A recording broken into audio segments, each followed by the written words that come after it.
All right, listen up. Hope everybody's good, but hold up. This right here feels like a whole bait and switch. J. Cole and Camron really just flipped the script on everybody.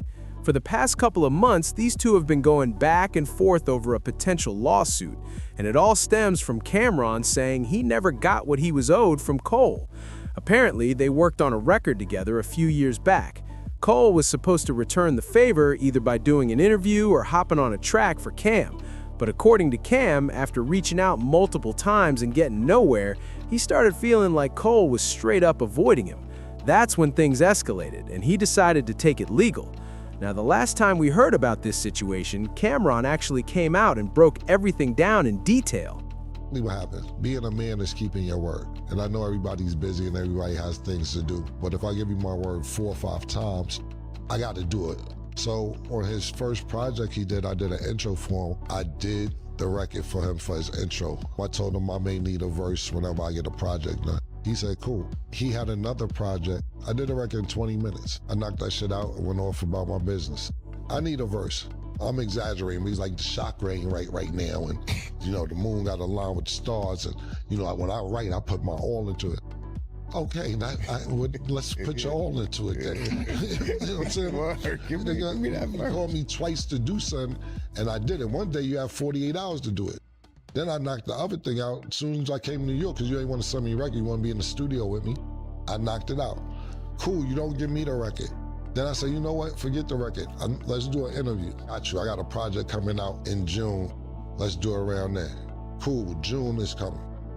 Oh, we pushed the album back. I don't want to just do an interview. All right, cool. Now we're going to do it in October. All right, I'll call you back in October.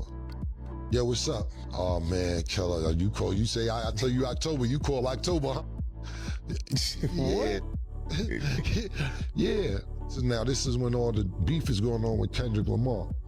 I can't do it now because I don't feel like talking about that right now. I said, look, I'll do the interview. I won't even bring that up. He says, nah, I can't do no interview and not talk about it. All right, well, when can I get the interview?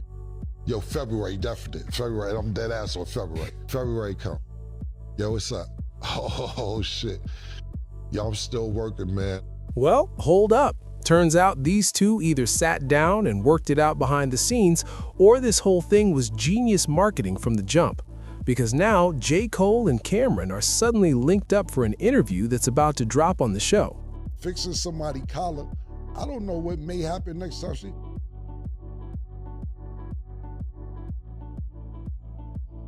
What's up, man?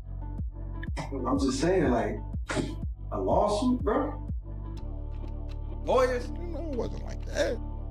I'm just saying, bro, you got niggas like... That's right, y'all. Cole is officially out here in the mix. He told everyone he's going to be doing interviews with multiple platforms. In fact, he just sat down for one right at the desk. Did you get on the stage and felt like, I need to do this? No, it hit me an hour before, but before that, I was stressing the fuck out. In the moment that the idea came to me, like, via God, it's like, oh man, I lifted and I got light and I got excited. I got so excited because, you know, to tell you that 2 or 3 days before that, it was like, oh, nah, this is terrible, because I felt like I misrepresented myself. You know what I mean? It's like all of a sudden I'm giving life to division and to negative storylines or negative perceptions on somebody that I fuck with and got love for. You know what I mean? Somebody that I like care about. And it's like, oh shit. In my mind, of course, I mean, I could take you back to, we know why that happened in the first place, right. But just to answer your question, that shit had me feeling terrible. But in a moment where I wasn't clear, I chose to do something that didn't align. It's like putting on the fucking outfit, the Versace sweater or whatever. In a moment where I wasn't clear, I chose to go this way for reasons that I could tell you about. But all you need to know right now is like, yo, I felt miserable about it. Like literally, like my whole demeanor, my whole shit, my wife could tell. And so I'm like, oh my God, I gotta go on this stage and like come out here and pretend. Almost like people think that I'm representing that. Mike Delete Later had just dropped. It's the biggest news. Not saying Mike Delete Later is, but just the drama of all of this is the biggest news happening. And I'm coming out as a representative of what the fuck they just heard. It's like, ah, nah. So an hour before, it was like, aha. Like, yo, in a very loud manner, you know, on a very public forum on your album, you said some shit you didn't believe in. Now you got the opportunity to go on a bigger forum, you know what I mean, a bigger stage is being live stream and say something that you believe in. And now, this is the moment everybody's been waiting for. The main interview where J. Cole finally links up with Camron and Sandown to talk about that whole lawsuit situation. Hey man, they really got us, whether that lawsuit was ever real or not. Seeing these two together, it's obvious this was all planned and scheduled, which tells me any issues they had, if there were any at all, have been worked out. Honestly, this whole lawsuit drama could have just been a setup for this interview rollout. Of course, they're going to talk about the lawsuit, but I'm just as curious about what else Camron is going to ask Cole. This could very well be the interview of the year. So I want to hear from y'all. Drop in the comments below what you think about J. Cole and Camron putting their issues aside and finally sitting down for this conversation. Appreciate y'all for watching, and make sure to subscribe to the channel.